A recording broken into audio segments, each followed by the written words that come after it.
अजितदादांचा आत्मा बोलला. एक व्हिडिओ संपूर्ण यूट्यूबवर प्रचंड व्हायरल झाला आहे, ज्यामध्ये एका व्यक्तीने दादांच्या आत्म्याला बोलवले. त्याला त्यांनी प्रश्न विचारले.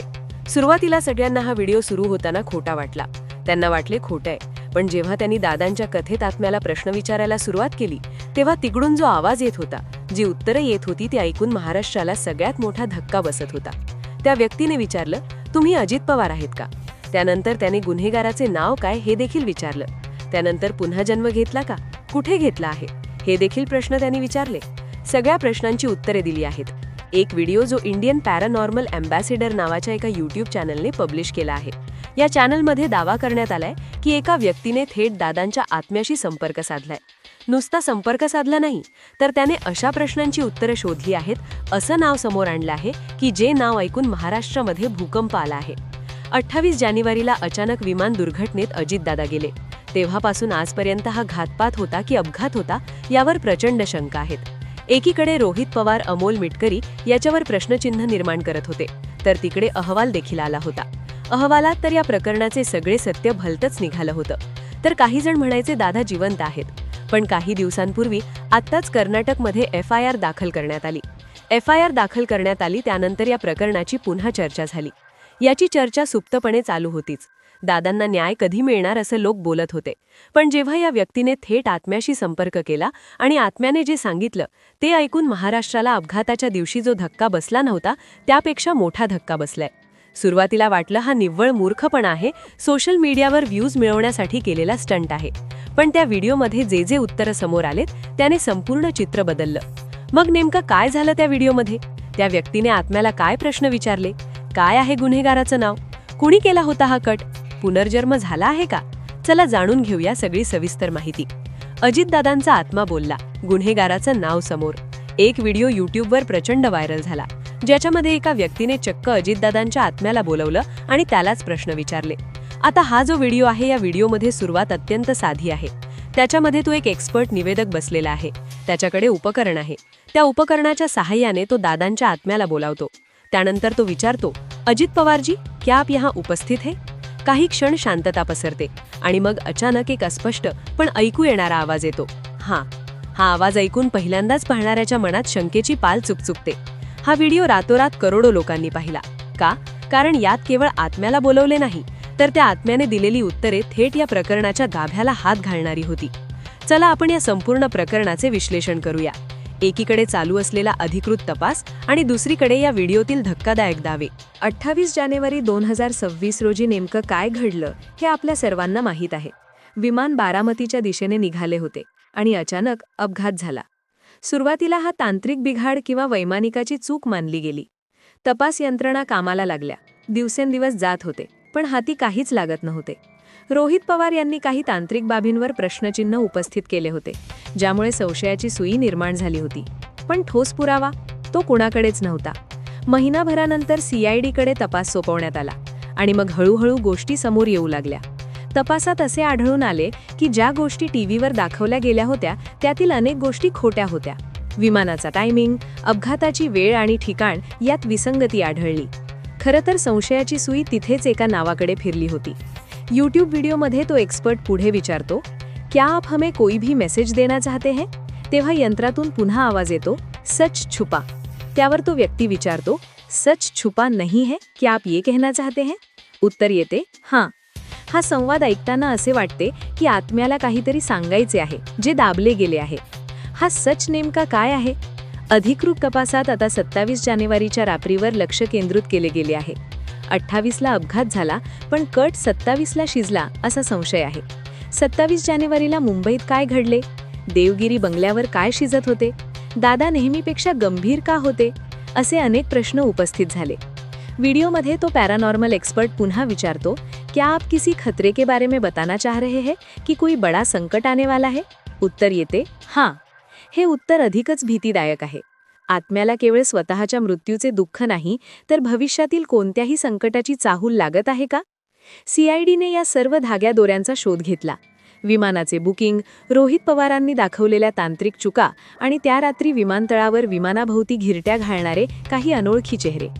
आता व्हिडिओतील सर्वात महत्त्वाचा प्रश्न, तो एक्सपर्ट विचारतो, आपकी मौत में जिन लोगों का साजिश है या जिन लोगों का हात है उन लोगों को सजा मिलेगी? आत्म्याचा आवाज येतो, हां. हे उत्तर ऐकताना असे वाटते की गुन्हेगारांना शिक्षा होणारच आहे हे आत्मा खात्रीने सांगत आहे.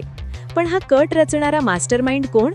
CIDने या रमेश नावाच्या तंत्रज्ञाचा शोध सुरू केला, जो अपघात झाल्यापासून गायब आहे.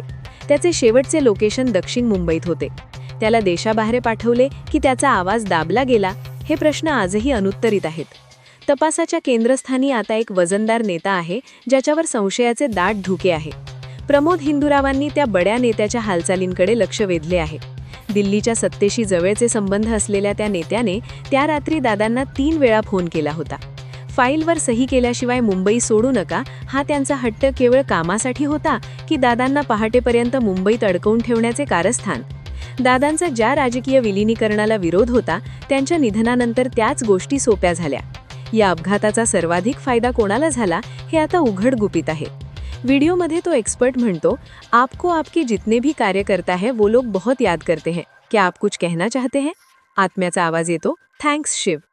ही शिव कोण हे समजत नाही, पण आत्म्याने व्यक्त केलेली कृतज्ञता कार्यकर्त्यांच्या मनाला भिडणारी आहे. 28 जानेवारीची की दुर्दैवी सकाळ. विमानात सुमित कपूर सारखे हुशार वैमानिक होते. सुरुवातीला सर्व नीट होते, पण अचानक संपर्क तुटला.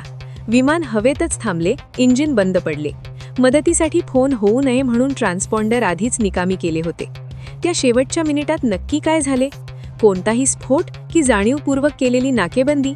ब्लॅक बॉक्समधील डेटाशी छेडछाड करण्याचा प्रयत्न झाला आहे. हे सर्व अधिकृत तपासातील मुद्दे आहेत. पण इंडियन पॅरानॉर्मल अँबॅसेडर या चॅनलवरील व्हिडिओमध्ये थेट नाव घेतल्याचा दावा केला जात आहे. हे कसे शक्य आहे? आत्म्याशी संवाद साधण्याचे तंत्र काय आहे? यावर विश्वास कसा ठेवायचा? व्हिडिओमध्ये एक्सपर्ट विचारतो, क्या आप फिर से जन्म लेना चाहते हैं? उत्तर येते, हां. आणि जेव्हा विचारले जाते, क्या आपकी आत्मा को मुक्ती मिली है? तेव्हा उत्तर येते, नाही. हे ऐकून मन विषण्ण होते. ज्या नेत्याने महाराष्ट्रासाठी आयुष्य वेचले त्यांच्या आत्म्याला अद्याप शांती मिळालेली नाही. हा व्हिडिओ व्हायरल होण्याचे प्रमुख कारण म्हणजे त्यात दादांचा आवाज ऐकवला गेला. सुरुवातीला अनेकांना हा फेक वाटला, पण जेव्हा एक्सपर्टने दादांच्या आवाजात आलेली उत्तरे ऐकवली तेव्हा अनेकांचा विश्वास बसला. या व्हिडिओमध्ये त्यांनी दादांचा घातपात कोणी केला, कोण आहे गुन्हेगार हेही विचारले आणि त्यात दादांनी एका निकटवर्ती व्यक्तीचे नाव सांगितले असा दावा या व्हिडिओमध्ये केला गेला आहे. हा दावा अत्यंत गंभीर आहे. जर आत्म्याने खरोखरच नाव घेतले असेल तर तो व्यक्ती कोण? CIDच्या तपासातही एका बड्या नावाकडे संशयाची सुई वळली आहे. या दोन्ही गोष्टींचा काही संबंध आहे का, की हा केवळ एक योगायोग आहे? या संपूर्ण प्रकरणावर पोलीस यंत्रणा सध्या शांत आहे. CID तपास सुरू आहे, त्यामुळे ते अधिकृत वक्तव्य देणे टाळत आहेत. रोहित पवार यांनी सुरुवातीपासूनच या प्रकरणाचा पाठपुरावा केला आहे. त्यांनी मांडलेल्या तांत्रिक चुका आणि 27 तारखेच्या घडामोडी CIDच्या तपासासाठी महत्त्वाच्या ठरल्या आहेत. कर्नाटकमध्ये 0 FIR दाखल करण्यात आली होती. त्यावर मुख्यमंत्री देखील बोलले होते. ऐनवेळी पायलट का बदलला याचे कारणही समोर आले आहे. पण अचानक एका व्यक्तीने एक तंत्र वापरून थेट आत्म्याशी संपर्क केला आणि मग हे सगळे चित्र समोर आलं. ही गोष्ट पचायला जड आहे.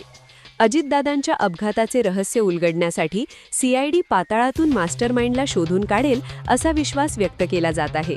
27 तारखेचा कच्चा चिठ्ठा बाहेर आला आहे आणि तो नवा व्हिडिओ देखील मिळाला आहे. सुरुवातीला तांत्रिक बिघाड किंवा वैमानिकाची चूक असे सांगून लोकांचे मन वळवण्याचा प्रयत्न झाला, पण जनतेचे समाधान झाले नाही. 29 तारखेला दादांचे अंत्यसंस्कार झाले, अस्थि विसर्जन झाले, पण तेव्हापासून आजपर्यंत दादा जिवंत आहेत, ते परत येणार अशा अफवा मुद्दाम पसरवल्या जात होत्या, कारण मूळ सत्य लपवायचे होते. वीडियोच्या शेवटी एक्सपर्ट विचारतो, आपकी मौत के पीछे किसका हाथ है, क्या आप नाम बता सकते हैं? तिथे यंत्रातून एक अस्पष्ट नाव येते. एक्सपर्ट ते नाव स्पष्टपणे सांगत नाही, पण तो म्हणतो की त्याने नाव सांगितले आहे. हे नाव ऐकून संपूर्ण महाराष्ट्र हादरू शकतो असा दावा केला जातो. तो व्यक्ती इंडियन पॅरानॉर्मल अँबॅसेडर चॅनलचा मालक काय बोलला, त्याने काय विचारले, हे सर्व त्या व्हिडिओमध्ये आहे. त्याने असा दावा केला आहे की आत्म्याने त्याला गुन्हेगाराचे नाव सांगितले आहे आणि तो पुरावा त्यांच्याकडे आहे. त्यांनी हा व्हिडिओ केवळ लोकांसाठी बनवला आहे, जेणेकरून सत्य समोर यावे. तर मित्रांनो, आतापर्यंत तुम्ही जे ऐकलं, काही पाहिलं ते खरोखर सांगावं सारे आणणार आहे, पण एक गोष्ट इथे स्पष्ट करणे खूप गरजेचे आहे. आम्ही किंवा आमचे चॅनल या व्हिडिओमध्ये कोणत्याही दाव्याची पुष्टी करत नाही. हा व्हिडिओ सोशल मीडियावर प्रचंड व्हायरल होत आहे आणि लोकांमध्ये त्याची चर्चा आहे. म्हणूनच एक माहिती म्हणून आम्ही ती तुमच्यासमोर मांडली आहे. पॅरानॉर्मल ॲक्टिव्हिटी किंवा आत्मेश संवाद साधणे या गोष्टींवर प्रत्येकाचं मत वेगळं असू शकतं. विज्ञान याला मानत नाही, तर काही लोकांचा यावर गाढ विश्वास असतो. आम्हाला इथे कोणतीही अंधश्रद्धा पसरवायची नाही किंवा हा व्हिडिओ 100% खरा आहे असं सिद्ध करण्याची आमचा कोणताही अट्टहास नाही. आमचा उद्देश फक्त इतकाच आहे की अजितदादांच्या मृत्यूबाबत जनमानसात किती विविध प्रकारचे तर्कवितर्क लढवले जात आहेत हे तुमच्यापर्यंत पोहोचवावे. आता विचार करण्याची गोष्ट आहे की CIDचा तपास एका बाजूला सुरू आहे आणि दुसरीकडे अशा प्रकारचे व्हिडिओ समोर येत आहेत. तपासात समोर आलेली 27 जानेवारीची रात्र, तो गायब झालेला तंत्रज्ञ रमेश आणि वजनदार नेत्याचा तो फोन कॉल, या सगळ्या गोष्टी योगायोग आहेत की यामागे खरोखरच काहीतरी मोठे षडयंत्र दडले. दादांच्या निधनानंतर महाराष्ट्राच्या राजकारणाची समीकरणे पूर्णपणे बदलली. हे तर आपण उघड्या डोळ्यांनी पाहिलं आहे. ज्या गोष्टींना दादांचा विरोध होता त्याच गोष्टी त्यांच्या पश्चात मार्गी लागल्या. मग प्रश्न उरतो की हा केवळ एक अपघात होता की सत्याच्या खेळातील एक आखलेला कट. मित्रांनो, तुम्हाला काय वाटतं? या व्हायरल व्हिडिओमध्ये जो दावा केला आहे की त्यात काही तथ्य असू शकतं का, की हा फक्त लोकांचं लक्ष वेधून घेण्याचा प्रकार आहे? आणि सर्वात महत्त्वाचं म्हणजे CID तपासातून नेमकं काय बाहेर येईल हे असं तुम्हाला वाटतं? तो मास्टरमाइंड खरंच पकडला जाईल का? तुमचं जे काही मत असेल ते खाली कमेंट बॉक्समध्ये नक्की कळवा, कारण तुमच्या प्रत्येक कमेंट या प्रकारातील जनभावना काय आहे ते दर्शवते. आम्हाला तुमच्या प्रतिक्रिया वाचायला नक्कीच आवडतील. शेवटी इतकंच सांगेन की सत्य काय आहे हे फक्त काळच ठरवेल. पोलीस आणि तपास यंत्रणा त्याचं काम करत आहे. आपण फक्त अपेक्षा करूया की अजितदादांना त्यांच्या लाखो कार्यकर्त्यांना लवकरात लवकर न्याय मिळेल. जर तुम्हाला हा व्हिडिओ माहितीपूर्ण वाटला असेल तर याला लाईक करा आणि जास्तीत जास्त शेअर करा, जेणेकरून ही चर्चा सर्वसामान्यांपर्यंत पोहोचेल. अशीच महत्त्वाच्या अपडेट्ससाठी आपल्या चॅनलला सबस्क्राईब करायला विसरू नका. धन्यवाद. जय महाराष्ट्र.